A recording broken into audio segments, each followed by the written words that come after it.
আসসালামু আলাইকুম সুপ্রিয় দর্শক, আপনারা থাম্বনেলে লেখা দেখেছেন যে মৃত্যুর সাথে খেলা করছে শিশুটি। তো এই কথাটা আমি কেন লিখলাম আপনারা একটু দেখেন যে এই বাচ্চাটি তার গার্জিয়ান মানে কতটুকু আহাম্মক বা বিবেকহীন। একটু দেখুন যে নদী, চারপাশে ভরপুর নদী এবং নদীর কিনারে, একেবারে কিনারে কিন্তু শিশুটি খেলা করছে।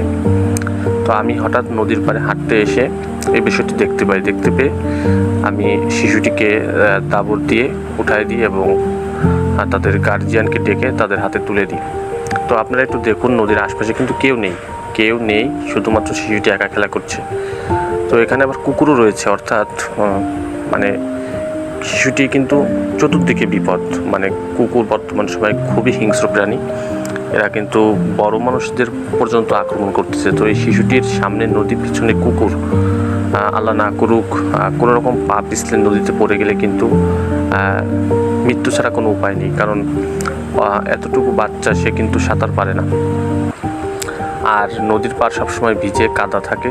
তো সুপ্রিয় দর্শক, আমার ভিডিওটি যারা দেখছেন তাদের কাছে আমার অনুরোধ, আপনার বাসায় যদি ছোট শিশু, ছোট বাচ্চা থাকে অবশ্যই সতর্ক হবেন এবং তাদেরকে সাবধানে রাখবেন। এরকম হাতছাড়া করবেন না, যাতে করে সে কোথায় যাচ্ছে আপনি জানেন না, অথচ সে দেখা যাচ্ছে কোনো বিপদে পড়ে গেছে।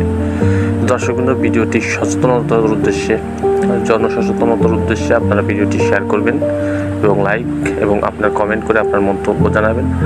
আর ভালো লাগলে চ্যানেলটি সাবস্ক্রাইব করে পাশে থাকবেন। দেখা হবে পরবর্তী কোনো ভিডিওতে। তত সময় সুস্থ থাকবেন, ভালো থাকবেন। আল্লাহ হাফেজ।